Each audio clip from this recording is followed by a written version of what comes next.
সেই মানুষ প্রকৃত অর্থে সুখী মানুষ, ধনী মানুষ, একই সাথে আল্লাহর প্রিয় মানুষ, ভালো মুসলমান, যে প্রত্যেকটা অবস্থাকে সে ওয়েলকাম করে, আলহামদুলিল্লাহ বলে। দুনিয়াতে সবকিছু যদি মনমতো হয় তাহলে এটা তো জান্নাত হয়ে যাবে। সবকিছু মনমতো হবে না।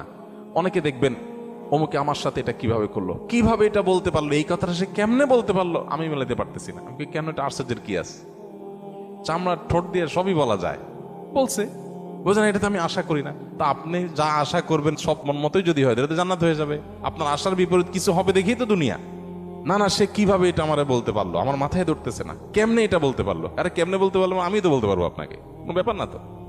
সবকিছুকে ইজিলি নেওয়া, এটা হলো মানুষের দুঃখ দুর্দশা দূরের প্রধান মাধ্যম, প্রধান উপায়। কোন প্রকার বিপদ আপদ হলে আমরা ধৈর্য ধারণ করতে পারি না, ভাই সবরটা কখন করবেন? তাহলে আপনার মনের বিরুদ্ধে হবে, চাওয়ার বিরুদ্ধে হবে, আশা যা করছেন তার উল্টাটা হবে।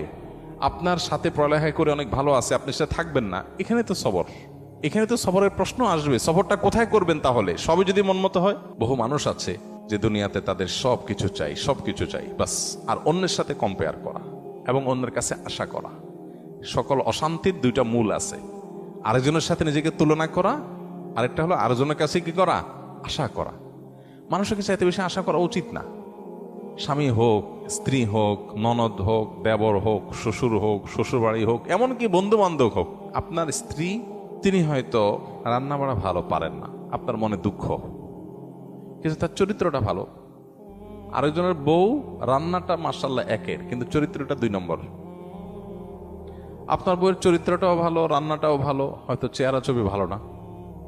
আরেকজনের বউর চেহারা ছবি অনেক সুন্দর, কিন্তু বড় বড় রোগ সে বহন করে বেড়াচ্ছে, লাখ লাখ টাকা যাচ্ছে, তার বাঁচা মরা মানে একটা ধোঁয়াশার মধ্যে আছে।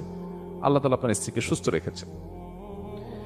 একইভাবে মেয়েরা যদি পুরুষদের দিকে তাকায় দেখেন, আমার স্বামীটা অমানুষ, সে একটা ফোন করে না, একটা মেসেজ দেয় না, একটা খোঁজ খবর নেয় না, আমি মনটা খারাপ করে বসে আছি।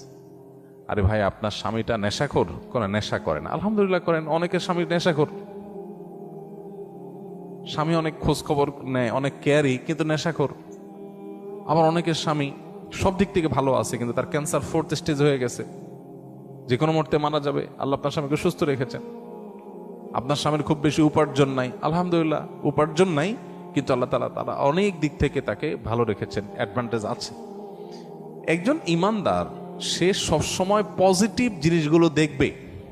শেখ মোহাম্মদ মোতাওয়াল্লিয়া শাহরবি, মিশরের একজন বড় স্কলার, কোরআনে কারীমের একজন বড় মুফাসসির, তার একটা ছোট স্ট্যাটাসে তিনি লিখেছেন যে কারোর ঘর যদি চুরি হয়ে যায়, চুরি হয়ে চোরের সব নিয়ে যায়, সব বলতে যা যা নেওয়া গেছে, তারপরও সে ঘরে ঢুকে যদি দেখে যে খাটটা আছে, আলমারিটা আছে, আলমারির ভিতরে সব নিয়ে গেছে, আলমারিটা আছে, সে আল্লাহর কাছে শুকর আদায় করবে, যাক ভারী ভারী জিনিসগুলো নিতে পারে না, আল্লাহ শুকর, এগুলো চোরে নিতে পারে না, এগুলো যদি নিয়ে যেত আমি কি করতাম, যাক আলহামদুলিল্লাহ চোরে নিচে দেখে কিছু গেছে, কিছু আছে, যদি আগুন লেগে পুড়ে যেত তাতে সব ছাই হয়ে যেত। আপনি বিপদে আলহামদুলিল্লাহ কেন বলবেন, তার সায়েন্সটা এখানে। আপনি বাইক অ্যাক্সিডেন্টে পড়ে গেছেন, দেখতেছেন ঠ্যাং একটা নাই, কেটে আলাদা হয়ে গেছে, ওই অবস্থায় আপনি কিভাবে আলহামদুলিল্লাহ বলবেন, কিভাবে আপনি পরিতৃপ্ত থাকবেন, আল্লাহ শুকর আদায় করবেন? সায়েন্সটা কি? সায়েন্সটা হলো আপনি দেখবেন যে মাশাআল্লাহ আপনার আরেকটা পা ভালো আছে। এই একই অ্যাক্সিডেন্টে বহু লোকের 2 পা শেষ হয়ে গেছে, বহু লোকের জীবনটা শেষ হয়ে গেছে। আপনি যখন ওইটার দিকে তাকাবেন তখন বললেন আলহামদুলিল্লাহ, ওর সাথে কম্পেয়ার করলে তো আল্লাহ আমাকে ভালো রেখেছেন। মানুষ ভালো থাকার জন্য তার মেন্টালিটিটা সবচেয়ে গুরুত্বপূর্ণ। আর এই কথাটাই নবী সাল্লাল্লাহু আলাইহি সাল্লাম মাত্র 3 শব্দে বলেছেন, আল গিনা গিনান নাফস।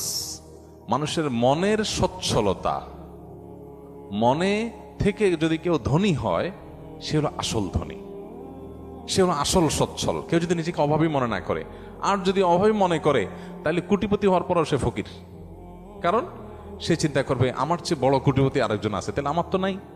আমি সবসময় চিন্তা করবো আমার চাইতে খারাপ কত মানুষ আছে, আলহামদুলিল্লাহ অনেক ভালো আছে, আমার ভিতরে কোনো দুঃখ নাই। তো এই জন্য এই বিষয়গুলোর জন্য আমাদের মানসিকতার পরিবর্তনটা হলো সবচেয়ে গুরুত্বপূর্ণ বিষয়।